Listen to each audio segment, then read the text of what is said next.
রাজনীতি করবে, কে নির্বাচন করবে, বাংলাদেশের ভবিষ্যৎ রাজনৈতিক সমীকরণ কেমন হবে তার নির্ধারণের দায়িত্ব এবং কর্তব্য জেনারেল ওয়াকারের না।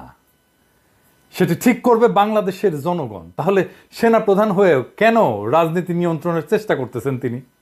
প্রকাশ্যেই ওয়াকার একটা ঘৃণিত রাজনীতির পক্ষ নিচ্ছে, খুনি এবং গণহত্যাকারী আওয়ামী লীগের পক্ষে ওকালতি করতেছেন, তাদেরকে রাজনীতিতে পুনর্বাসনের জন্য বিভিন্ন রাজনৈতিক দল এবং ব্যক্তির উপরে চাপ প্রয়োগ করতেছেন, প্রকাশ্যে বাংলাদেশের মানুষকে হুমকি দিচ্ছেন। তার এই উদ্ধত আচরণের উৎস কোথায়? তা যে দিল্লির ইচ্ছা বাস্তবায়নের জন্য ঘটতেছে সেটা দিবালোকের মতো স্পষ্ট হয়ে ফুটে উঠছে। জেনারেল ওয়াকার কতটা বেপরোয়া তার একটা বড় উদাহরণ হচ্ছে আয়নাঘরের প্রমাণ নষ্ট করে তিনি ক্ষান্ত হচ্ছেন না। গুমের ঘটনা অনুসন্ধান, সত্য উদ্ঘাটন এবং জবাবদিহিতা নিশ্চিত করার জন্য সরকার গঠিত গুম কমিশনের কাজে বারংবার বাধা দিচ্ছেন। এই গুম খুনের সাথে জড়িত জেনারেলদেরকে বেনামি ভুয়া পাসপোর্ট বানায় দিয়া তাদেরকে দেশ ছেড়ে যেতে সাহায্য করছেন। গুম খুনের সাথে জড়িত অপরাধীদেরকে আশ্রয় দিয়ে তিনি কিভাবে বাংলাদেশের সেনাবাহিনীর মর্যাদা এবং পেশাদারিত্ব রক্ষা করছেন?